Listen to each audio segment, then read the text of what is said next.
बिस्मिल्लाहिर्रहमानिर्रहीम अस्सलाम वालेकुम ऑल मेंबर्स, कैसे हैं आप सब। आई होप आप सब ठीक होंगे। आज की वीडियो एक इंपॉर्टेंट वीडियो है क्योंकि आज की वीडियो में हम गोल्ड को देखेंगे कि नेक्स्ट कमिंग वीक गोल्ड क्या हमें बिहेव दिखा सकता है। गोल्ड नेक्स्ट कमिंग वीक में बुलिश रहने वाला है या फिर बुलिश रहने वाला है, और हम इस वीडियो में ये भी देखेंगे कि नेक्स्ट कमिंग वीक में इंपॉर्टेंट स्पेसिफिक जोन कौन से होंगे जहाँ से हम बाय करेंगे या फिर हम सेल करेंगे, और किस तरह हम इस मार्केट से प्रॉफिट निकाल सकते हैं। फर्स्ट ऑफ ऑल तो वीडियो को स्टार्ट करने से पहले हम विजिट करते हैं फॉरेक्स फैक्ट्री वेबसाइट को और देखते हैं कि नेक्स्ट कमिंग वीक में हाई इंपैक्ट डाटा कौन सा है। मंडे की बात करें तो मंडे वाले दिन कोई भी हाई इंपैक्ट डाटा नहीं है। इसके अलावा ट्यूसडे को भी कोई भी हाई इंपैक्ट डाटा नहीं है। लेकिन वेडनेसडे को 18 मार्च 2026 को यूएसडी से रिलेटेड शाम 5:30 बजे मोस्ट इंपॉर्टेंट डाटा है कोर पीपीआई मंथली का, और साथ में पीपीआई मंथली का डाटा है। इसके अलावा रात को 11 बजे यूएसडी से रिलेटेड डाटा है फेडरल फंड का, साथ में एफओएमसी इकोनॉमिक प्रोजेक्शन और साथ में एफओएमसी स्टेटमेंट है। मोस्ट इंपॉर्टेंट है, मार्केट को बहुत ज़्यादा वोलेटाइल करेगा, मार्केट बहुत ज़्यादा मूव दिखा सकती है। इसके अलावा ठीक आधे घंटे के बाद 11:30 बजे यूएसडी से रिलेटेड ही एफओएमसी प्रेस कॉन्फ्रेंस होगी, जो कि मजीद मार्केट को जो है वो मूवमेंट देने में इंपॉर्टेंस देगा। तो इसके अलावा ये नेक्स्ट जो हमारा डे होगा थर्सडे 19 मार्च का शाम 5:30 बजे यूएसडी से रिलेटेड डाटा है अनएम्प्लॉयमेंट क्लेम का। ये भी हाई इंपैक्ट डाटा है और ये मार्केट को इफेक्ट करेगा। और फ्राइडे वाला दिन कोई भी हाई इंपैक्ट डाटा नहीं है जो कि मार्केट को इफेक्ट करेगा। और नेक्स्ट कमिंग वीक में सिर्फ और सिर्फ वेडनेसडे 18 मार्च का दिन ही मोस्ट इंपॉर्टेंट है, खास तौर पर रात 11 और 11:30 बजे ये जो डाटा है ये मार्केट को बहुत ज़्यादा वोलेटिलिटी प्रोवाइड करेगा। सो इसलिए न्यूज़ टाइम ट्रेडिंग से अवॉइड कीजिएगा। अब हम चलते हैं गोल्ड के होम चार्ट पर और देखते हैं कि नेक्स्ट कमिंग वीक गोल्ड हमें क्या बिहेव दिखा सकता है। फर्स्ट ऑफ ऑल तो हम चूंकि गोल्ड का वीकली एनालिसिस करने वाले हैं, तो पहले हम गोल्ड का वीकली चार्ट देख लेते हैं कि गोल्ड में जो वीकली चार्ट है उसमें हमें क्या कंडीशंस नज़र आ रही हैं, गोल्ड का क्या बिहेव नेक्स्ट कमिंग वीक में रहने वाला है। फर्स्ट ऑफ ऑल तो गोल्ड का जो है अकॉर्डिंग टू वीकली जो है इसके जो हाई लेवल्स हैं, फर्स्ट ऑफ ऑल तो ये मार्केट का अकॉर्डिंग टू वीकली ये एक लो लेवल है मार्केट का, इसको हम मार्क कर लेते हैं फर्स्ट ऑफ ऑल तो इसके अलावा जितने भी इसके हाई एंड लो लेवल हैं उनको हम मार्क करते हैं और इसको थोड़ा देखते हैं कि अकॉर्डिंग टू वीकली जो है वो मार्केट हमें क्या बिहेव नेक्स्ट कमिंग वीक दिखा सकती है।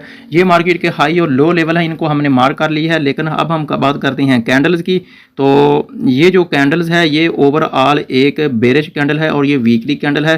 प्रीवियस वीक की जो कैंडल थी उसने नीचे से एक विक रिलीज़ की थी, ऊपर उसने बॉडी जो है वो रिलीज़ की थी, और इस वाली कैंडल ने नीचे बॉडी रिलीज़ की है और ऊपर एक छोटी सी विक रिलीज़ की है।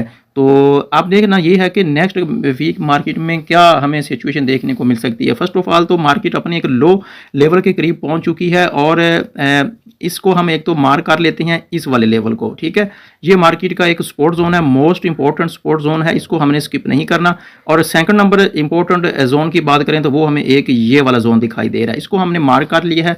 इनको मार्क करने के बाद हम इनको डिटेल से देखने के लिए हम चलते हैं गोल्ड के डेली चार्ट में, और डेली चार्ट में हम थोड़ा इसको डीपली डीकोड देख लेते हैं कि next coming week according to weekly and daily chart frame हमें क्या बिहेव दिखा सकता है। देखें मार्केट ने पहले तो जितना भी यहाँ पे लिक्विडिटी पड़ा हुआ था उसने सारा के सारा हाई पे जो भी लिक्विडिटी था वो उसने स्वीप किया है, और गोल्ड की जो मार्केट है उस लास्ट डे जो कि फ्राइडे की कैंडल है वो उसने नीचे जो है उसने ऑल टाइम मतलब पिछले जो वीक की कैंडल्स की बात कर रहा हूं, तो पहले तो मार्केट रेंज में चलती रही है ना, तो पिछले वीक की ऑल टाइम जो है उसने लो क्लोजिंग दी है।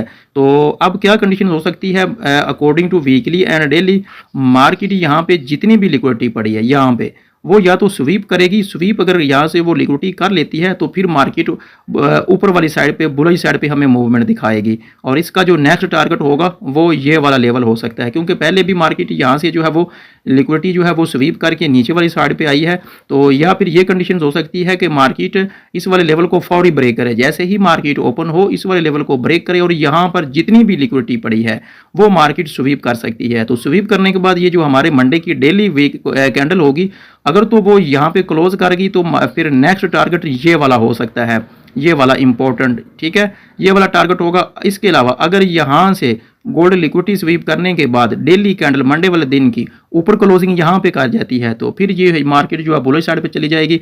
फिर हम क्या करेंगे, फिर हम मार्केट को ऊपर वाली साइड के से सेलिंग में देखेंगे। यहाँ से पहले मार्केट ने लिक्विडिटी स्वीप किया, नीचे आया, तो अब देखना ये है कि मंडे वाले दिन की जो कैंडल है वो क्या हमें बिहेव दिखाती है।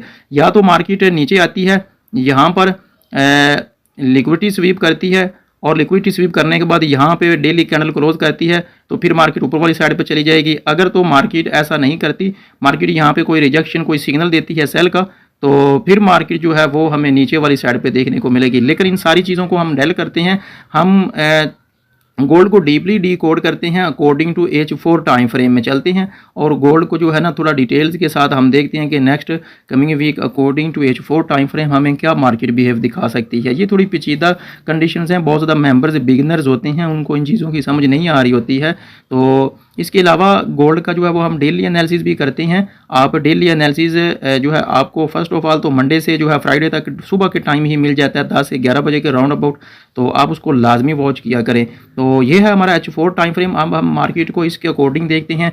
फर्स्ट ऑफ ऑल तो मार्केट जो है वो अपने एक सपोर्ट जोन पे है, यहाँ पे उसने यहाँ पे एक क्लोजिंग दी हुई है, मोस्ट इंपॉर्टेंट एरिया है। यहाँ से मार्केट जो है वो लिक्विडिटी स्वीप करने के बाद जो है वापस ऊपर वाली साइड पे वो मूव दिखा सकती है।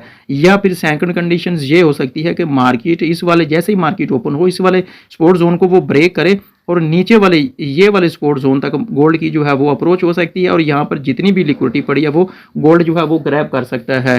तो इसके अलावा अगर ये वाला लेवल भी मार्केट ब्रेक करगी, क्योंकि मार्केट पहले रेंज में चलती रही है, अब मार्केट में जो वॉल्यूम है, सेलिंग प्रेशर बढ़ गया है, तो जो मार्केट है वो ज़्यादा बेरिश साइड पे जो है मूवमेंट हमें दिखा रही है। सो इसलिए ये नीचे भी मार्केट पहले भी यहाँ से वो लिक्विडिटी जितनी भी पड़ी थी उसने ग्रैब किया है, लिक्विडिटी स्वीप की है और मार्केट ने बुरी साइड पर एक अच्छी खासी मूवमेंट हमें दिखाई है। तो यहाँ तक भी गोल्ड की जो है वो अप्रोच हो सकती है। तो गोल्ड हमें क्या बिहेव दिखा सकता है, तो इसके अलावा अगर हम इसके देखें सेलिंग जोन को, वो भी हम आगे चलकर देखते हैं। फर्स्ट ऑफ ऑल तो मार्केट को हम देखते हैं, गोल्ड अगर तो ओपन होता है यहाँ पर आता है तो इसके बाद डेली जो कैंडल है वो ऊपर आकर क्लोजिंग हो जाती है तो मार्केट ऊपर चली जाएगी। एक तो ये कंडीशन हो सकती है मार्केट में, या फिर सेकंड कंडीशन ये हो सकती है कि मार्केट यहाँ से सीधा नीचे की तरफ आए, यहाँ पे लिक्विडिटी ग्रैब करे, ऊपर जाए, यहाँ से लिक्विडिटी स्वीप करने के बाद ऊपर जाए, यहाँ पे रीटेस्ट करने के बाद नीचे या इस वाले लेवल तक आ सकती है। फिर हमने ये डिसाइड करना होगा कि मार्केट हमें यहाँ पर क्या सिग्नल प्रोवाइड कर रही है। फिर हम यहाँ से बाय वाली साइड पर मार्केट को देखेंगे विद कंफर्मेशन। एक तो ये कंडीशन हो सकती है। इसके अलावा अगर हम मार्केट यहाँ से मंडे वाले दिन यहाँ पे लिक्विडिटी स्वीप करने के बाद इस वाले एरिया से ऊपर चली जाती है और यहाँ पे ऊपर क्लोजिंग दे देती है, फिर मार्केट बाय साइड पे चली जाएगी और ऊपर से हम देखेंगे कि हमें सेलिंग के लिए जो हमें क्या अपॉर्चुनिटी अवेल हो सकती है। उसके लिए फर्स्ट ऑफ ऑल तो हमारे पास सेलिंग जोन वही यही रहने वाला है। गोल्ड पहले भी यहाँ पर जितनी भी लिक्विडिटी पड़ी थी वो ग्रैब करके नीचे वाली साइड पे चला गया, तो ये वाला हमारा सेलिंग जोन होगा। इसके अलावा अगर हम मज़ीद सेलिंग जोन की तरफ जाएं तो ये वाला एक मोस्ट इंपॉर्टेंट हमारे पास सेलिंग जोन पड़ा हुआ है। गोल्ड की अप्रोच इस तक भी हो सकती है और यहाँ से भी हमें एक अच्छी सेलिंग अपॉर्चुनिटी मिल सकती है। इसके अलावा मज़ीद अगर हम देखें तो ये गोल्ड का है, यहाँ से भी गोल्ड ने लिक्विडिटी ग्रैब की है, तो यहाँ से भी जो है गोल्ड हमें अगेन सेलिंग की जो है वो अपॉर्चुनिटी अवेल कर सकता है, ये वाला। ठीक है, तो ये वाले मार्केट में इंपॉर्टेंट स्पेसिफिक जोन है। गोल्ड इनको फॉलो करते हुए हमें अपना नेक्स्ट कमिंग वीक में बिहेव दिखा सकता है, इसलिए इनको फॉलो कीजिएगा। इसके अलावा हम छोटे टाइम फ्रेम में मजीद नहीं जाते, H1 के टाइम फ्रेम में हम नहीं जाएंगे क्योंकि हम गोल्ड का डेली एनालिसिस भी करते हैं। इसलिए हम मंडे से जो है हम गोल्ड का पहले की तरह का हम डेली एनालिसिस भी करेंगे और जितने भी इंपॉर्टेंट स्पेसिफिक जोन होंगे वो हम इंशाल्लाह डेली एनालिसिस में प्रोवाइड किया करेंगे। अगर आप डेली बेसिस पे अगर आप मोर देन 100 से 200 पिप्स का प्रॉफिट गेन करना चाहते हैं तो आप हमारे चैनल को जरूर सब्सक्राइब करके रखें। इसके अलावा आप हमारी VIP ट्रेडर कम्युनिटी का पार्ट बनना चाहते हैं तो हमारे रिकमेंडर ब्रोकर का अकाउंट ओपन करें, लिंक आपको वीडियो के डिस्क्रिप्शन में मिल जाएगा। इसके अलावा free of cost Sarhan forex WhatsApp community link को ज्वाइन करने के लिए आपको वीडियो की डिस्क्रिप्शन में लिंक मिल जाएगा, उस लिंक को ज्वाइन कर लें, जिसमें आपको मिलेंगे फॉरेक्स के live signal free of cost, trade setup, gold each and everything according to gold and forex. जितने भी टिप्स होंगे, जितनी भी चीज़ें होंगी वो सारी आपको इस सरहान फॉरेक्स व्हाट्सअप कम्युनिटी लिंक में मिलती रहेंगी और साथ में फ्री ऑफ कॉस्ट आपको सिग्नल भी मिलते रहेंगे। सो इसलिए लाजमी ज्वाइन करके रखें। अपना बहुत ज़्यादा ख्याल रखिएगा। अल्लाह हाफिज़।